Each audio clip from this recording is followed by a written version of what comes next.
Hey, thanks for joining me. Spawn by Todd McFarlane is the gift that just keeps on giving.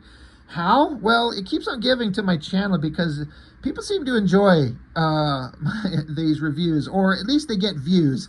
I do get a lot of people shitting on me because I'm talking shit about the book and the way it's kind of turned out. I've said it before, I'll say it again. I like Todd McFarlane. I do. I like the dude. Not even going to pretend like, I like him. He's not perfect. He's got flaws. He's made mistakes. I like Todd McFarlane, and I don't care what anyone thinks. Spawn, I've said this a lot. I liked the book when it started. I feel like it had a lot of interesting potential. I feel like it should have been like a graphic novel and then been done. I don't feel like this was a book that warranted going on for almost 300 plus. Well, it is already past 300. But what do I know? Because it's a book that's been published since the early 90s, past the 300. So what do I know? I'm completely wrong. I'm just like, this concept, I don't see how it just keeps going. But I think it survives on McFarlane's sheer force of will. He will keep it going no matter what because he's rich and he's stubborn, and I think he's a smart businessman, and he keeps the book going. But by this point, this book especially, flipping through this, I'm like, the magic is going away.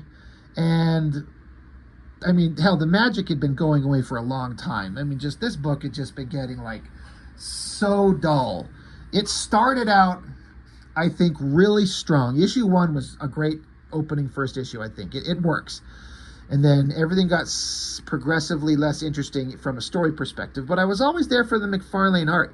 But even this issue, I feel like the art turned into fucking garbage by comparison. I feel like he was rushing it. He's not in top form. He was getting ready to go draw Batman Spawn with Frank Miller, which, was a big deal for the time. So maybe I had to rush through this thing. This cover's kind of fine. Medieval Spawn, sword through the Violator's head. Whatever. The last issue, I was saying how I fucking hate the Violator. I hate the character. He's so stupid. And that continues into here. And holy text. I opened this up and I'm just like, I kind of want to shut it and go look at another comic that's more interesting. I could find more. I would rather read fucking Rob Liefeld's Judgment Day. Mainly because Alan Moore wrote it, and so it's at least good story. I would rather read that than read this fucking Spawn comic and read all this text. There's more words there in the entire book of the Christian Bible. Like, stop it, Todd. Stop. This is so stupid. And again, I'm not against a lot of words being in a comic. I know it's no good because Todd wrote it. There's nothing there. Fuck, I want to shit myself thinking about how much stupid shit is in there. He doesn't know when to stop. I think Todd McFarlane's strengths, his stubbornness, and his force of will, that's his strength. That's also the source of his greatest weakness. He doesn't know when to fucking stop. So he'll just throw words everywhere. So the Violator is just telling a story of how one of the first Spawns, Medieval Spawn, he met him and vaporized the shit out of him. That happened in the last comic. There was kind of a brief battle. Violator uses his fire breath and thought he vaporized Medieval Spawn because all that was left was his melted armor, but there was no body, I guess. He's like, oh, I killed him. And again, this is fat, schlubby, stupid Violator telling the story to these kids who don't give a shit. But the story is, back in the day, Medieval Spawn had his hot little maiden girlfriend, and Violator saw that was his girlfriend, so he kidnaps her to bait Spawn to fight him. So now she's trapped, she's, strung up, tied to a tree. Violator's getting in her face and scratching her and getting some blood out. Got his finger up there, and then it gets chopped off. Uh-oh. Giant double page spread. Spawn, I guess he teleported himself out of his medieval armor before it got melted. And there he is with this ridiculous, stupid sword. I get that McFarlane likes pointy things. I guess to the some people, that sword is awesome looking. I think it's stupid looking. I do like the basic drawing, though. It's a thing we've kind of seen from Mcfarlane before, but he does this stuff where there's a giant, like, hand in the foreground. That's cool.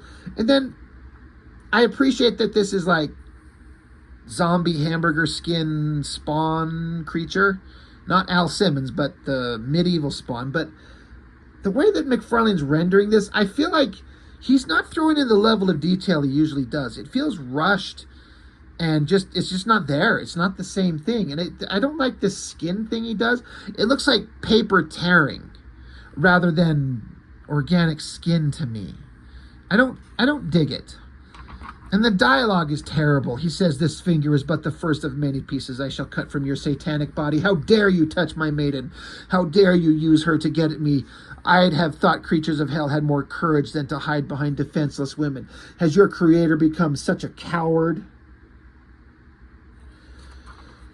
Okay, so Violator's like, he's your creator too. So now comes fight between medieval Spawn and Violator. So Violator grabs a tree, tries to slam it down on him, and tosses the tree at him. Freaking Spawn doesn't have a sword in his hand, but then he's got it here. This is the one drawing that's kind of okay. Like, it kind of feel like it's there. Lots of energy, like Spawn's figure coming this way, but then it's like a directional device of the sword bringing you back down this way out of the page with Violator's head. It's kind of fine. Again, I've said it before, Violator is the least scary monster design and character in the history of monsters and comics. You know, you could list every monster in the history of comics ever, and then Violator's at the end of it, and that's where he ranks in terms of being scary or interesting. And then the sweet maiden, she's looking on and realizing that her magical knight in shining armor is this zombie creature underneath the armor, and she's freaking out. "My prince, what have you become?" So the Violator Spawn, they keep fighting, thrusting his sword at him. Look at the text. There's so many fucking words everywhere. So many words. Stop. Todd, shut up, shut up, shut up. And again, the artwork. This feels like, there's parts of this where I feel like it's like a different artist doing a Mcfarlane impersonation. It's not the same. It's not as dynamic. It's not as detailed as he usually does. I really feel like he was rushing through this. And that's fine. These guys, it seems like they all, you get into a business, and Mcfarlane's running he's basically in the creation of an empire of comics. And what is it? Comics. What is the four pillars he talked about? Comics, TV, movies, and toys, maybe. He's building that empire. He's got a lot going on. And at a certain point, he's like, I can't fucking draw this comic book anymore. I got shit to do. There's more money to be made elsewhere. So, again, it feels like it's not the same level of artwork. It's just not there. It's not the same. It's still interesting-ish enough, but I've seen him do better. I don't feel like his heart's in this at all. Violator, they're still fighting. I guess he's growing bigger. He can breathe fire. Spawn ducks out of the way. Oh, nope, he did. He got hit. And then, literally, stupid medieval Spawn's like, oh yeah, I have a cape and a chain, and I forgot that I can control it with my brain. So the cape and the chain wraps up stupid Violator and holds him still. So then stupid medieval Spawn can get a stupid sword and charge up with the stupid energy and cut Violator's stupid head off. I guess that's kind of cool, send him back to hell, sliced off. How does he slice his head off, but then the little fucking spinal knob thing is still sticking out? It should be a clean cut. The fuck am I expecting from these comics? But Ken, the art's just... What the hell? Look, alright. I'm not the kind of guy to focus on a female character's titties, but what kind of weird... Those things look strange. Look at that girl. Weird face, weird misshapen medieval boobs. Whatever. I'm just trying to find anything interesting in this. So the head goes flopping around and it's just splattered on the ground. So Spawn, that's kind of a good drawing. I like that. But the sweet love of medieval Spawn's life, the maiden, He's like, you have nothing to fear, my love. Blah, blah, blah, blah, blah, blah, blah, blah, blah, blah, blah, blah, blah. But she freaks out. Stay away. Leave me alone, monster. Help. Please help. Somebody help me. And poor stupid medieval Spawn is like, don't do this to me. And he does Spawn's most important thing is he cries like a little bitch. That's what Spawns do. They fight monsters and they cry like little bitches. I will give Mcfarlane credit. The eye thing in this panel and there's a little bitch tears kind of coming up out of the panel. I actually think that that's interesting. I like that. That works. I'm like, oh, okay, there you go. McFarlane's good design sense comes along. And then Violator keeps explaining these little fucking twerp kids he's talking to is that he was essentially the inspiration for the first medieval dragons in history. And this is interesting how it's like a torn up piece of parchment paper that's rolled up. That's an interesting design element. But, Severed Head Violator goes to hell and the fucking stupid Malbolgia. Look at this stupid head and his little lower jaw coming out here like a fucking bridge. That is so dumb. But he's like, oh, you did good. You did better than you could have thought. You destroyed the only thing dear to Spawn, another's love for him. This pushes him closer to being evil and being a good warrior of hell. So good job, Violator. I'll restore you to full vitality. And then back in regular time, fat, stupid Violator in human form is telling the story the stupid kids are taken off. So stupid Violator gets a stupid newspaper smacking into his face. And then we get back to stupid Al Simmons in a stupid alleyway sleeping, even though the text says he doesn't need to sleep, but just out of habit. He falls into these habits and routines. It's escape, if you will, from the horribleness that is Spawn's life. And then I guess he's sleeping in a back alleyway, and some guy in the business that is in the building right next to it is sick of these bums crowding up the back alleyway and trying to, what are they trying to, he's like, you're trying to steal from us. You're trying to steal food from our garbage cans. So random jerk-off guy starts beating up the zombie-looking Al Simmons Spawn guy, throwing an elbow to his face. That is a really weird drawing, a really weird angle. Again, this is not Mcfarlane in peak form. Like, he is checked the fuck out. He's probably interested in, he cut his deal with Frank Miller to do Batman Spawn. But, this guy just keeps beating the shit out of him. So Spawn finally gets enough and screams like a little stupid bitch and then beats the shit out of him. And he says, hold still, Tubby. He calls him Tubby. This guy's not Tubby. He's like a pretty buff dude. Whatever. Hold still, Tubby. I want to show you something. So Spawn grabs a couple of planks of wood and slams them down in the ground besides his head. Is like, look, I could have rammed these through your eyes and killed you. Your brains would be oozing out of the sockets. You see, I don't like being muscled. Especially when I said I'd leave. Now then, unless you want me to get really pissed off, I suggest we switch roles. It's my turn to ask you to leave. Pronto! This is the worst writing I've ever read in a comic. And then Spawn, who had a shirt and pants on, seriously, he's got a shirt and pants on, and so he gets the piss beat out of him by jerk off from the building. Excuse me. And now he's naked.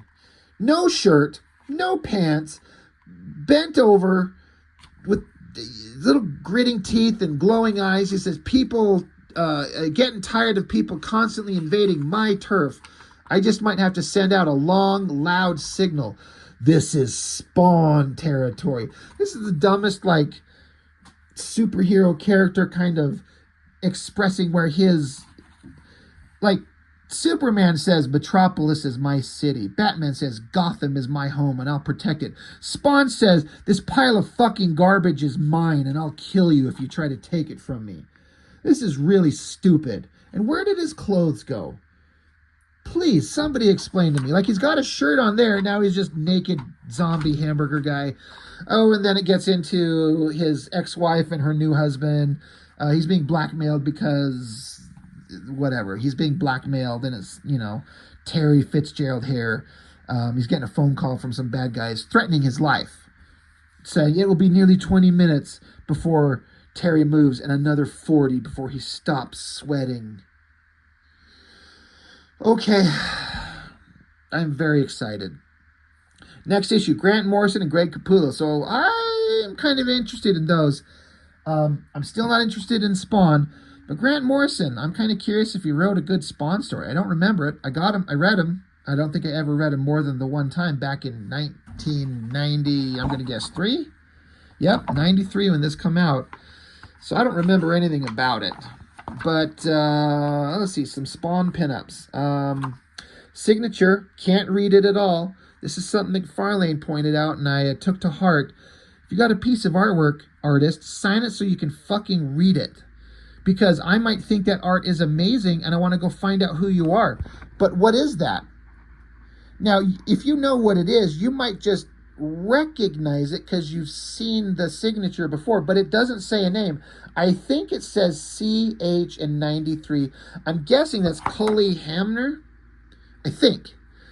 But if you didn't know, this doesn't lead you anywhere. So guess what? If you dig his artwork and you want to follow up on him, you can't read his name. So you can't. How about that? What does that say? I can read the bottom. It says Carl. I don't know if that means Carl Story Inker. Probably. I don't know. That drawing's kind of cool, I guess. It's fine. But again, if you dig that art and you want to go follow up on the artist, well, good luck, because you can't read the signature. Put your name on there so people can read it. Letters, pages, and doesn't look like Todd. Oh, no, he did respond. Usually they have the letters in one font and then, like, the responses in, like, bold text or something like that.